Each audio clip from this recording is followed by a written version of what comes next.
Bonjour, aujourd'hui on va se pencher sur une perspective philosophique assez fascinante. Une qui explore cette quête universelle du bonheur et la présence, parfois un peu trop constante, de la souffrance dans la vie. C'est la grande question, n'est-ce pas? Tout le monde se la pose. Et la source qu'on explore aujourd'hui part justement de cette expérience humaine partagée pour nous amener vers une idée à la fois très simple et incroyablement profonde sur l'origine de ce qu'on ressent. Et là voilà la thèse centrale. C'est une idée choc. La source de nos joies et de nos peines ne viendrait pas de l'extérieur mais de l'intérieur, de l'esprit lui-même. C'est ce concept qu'on va essayer de décortiquer. Alors commençons par le début. Pour comprendre la souffrance, ce texte nous invite d'abord à trouver son origine. Et selon lui, cette origine, c'est l'esprit, son propre esprit. Ici, la distinction est vraiment nette. D'un côté, il y aurait l'esprit indiscipliné, un peu laissé en roue libre, qui serait la source de tous les problèmes. Et de l'autre, un esprit qui est discipliné, apaisé, présenté lui comme la fontaine de tout bonheur, que ce soit pour soi-même ou pour les autres. On avance. Et on va voir maintenant comment le fait de mal comprendre le fonctionnement de l'esprit peut mener à des choix qui, même s'ils visent le bonheur, finissent en fait par créer encore plus de souffrance. Et pour bien faire comprendre ça, la source utilise un exemple aussi puissant que tragique. Elle analyse un acte aussi extrême que le suicide, non pas comme une quête de souffrance, bien au contraire, mais comme une tentative désespérée de trouver la paix. Le texte décortique ici une logique qui est tragique et complètement défaillante. Tout part d'un problème, parfois un petit truc, que l'esprit amplifie jusqu'à en faire une montagne. Ensuite vient cette croyance, erronée, que la mort mettrait un point final à tout ça. L'acte devient alors une fuite, mais le but ultime au fond, c'est bien d'atteindre un état sans souffrance, une forme de paix, une forme de bonheur. Et cette idée, elle nous amène au vrai cœur du problème, tout en pointant directement vers la solution que le texte propose, la nécessité de trouver un sens profond à l'existence. On arrive là à un vrai tournant. Face à cette vie qui peut être remplie de souffrance par simple incompréhension, la source propose une alternative, donner un sens à la vie en poursuivant 3 objectifs majeurs. La solution tiendrait donc à ça, ces fameux 3 grands buts.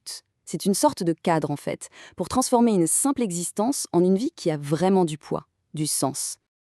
Alors c'est quoi ces buts? Le premier, c'est de travailler sur soi pour purifier les causes de la souffrance et construire un bonheur futur. Le deuxième, c'est d'aller encore plus loin, atteindre une libération permanente, sortir complètement du cycle des problèmes. Et le troisième, le plus vaste, c'est d'atteindre le plein éveil, un état de perfection, dans le but d'aider ensuite absolument tous les autres à faire pareil.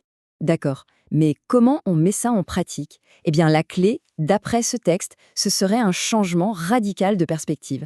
Il faudrait passer d'une préoccupation centrée sur soi à une attention sincère portée aux autres. Là, on a une opposition vraiment frontale. D'un côté, la pensée égocentrée, décrite comme la racine de tous les problèmes, de tous les conflits.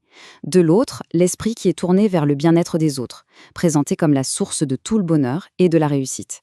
C'est assez paradoxal, mais l'idée c'est qu'en se consacrant aux autres, on finit par trouver son propre bonheur. Et sur ce point, le texte est très très clair. Il affirme que ce changement de perspective n'est pas juste une option. C'est carrément une condition indispensable pour trouver un bonheur authentique, que ce soit au quotidien ou sur un chemin plus spirituel. Et attention, ce n'est pas juste de la théorie. Non, non, le texte donne des exemples très concrets. Un dirigeant qui se met au service de son peuple gagne son soutien et réussit. Une personne qui, dans ses relations, pense sincèrement au bien de l'autre trouve l'harmonie. À l'inverse, l'égoïsme, ça ne mènerait qu'à l'échec et à l'isolement.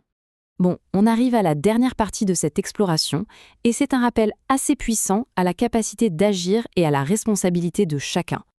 Alors là, attention, c'est une idée plutôt radicale. L'idée que la solidité des problèmes qu'on rencontre est en fait une construction mentale. Que si on les regarde avec une certaine sagesse, leur pouvoir peut juste se dissoudre, parce qu'on se rend compte qu'ils n'ont pas cette réalité en béton qu'on leur imaginait. Et tout ça, ça ramène à un message vraiment central dans cette dernière partie.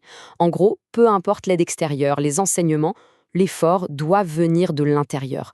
Le changement, c'est une action, c'est personnel. Et pour vraiment bien illustrer ça, la source se termine sur une métaphore très forte. Imaginez quelqu'un pris au piège dans un incendie. Depuis le toit, on lui lance une corde.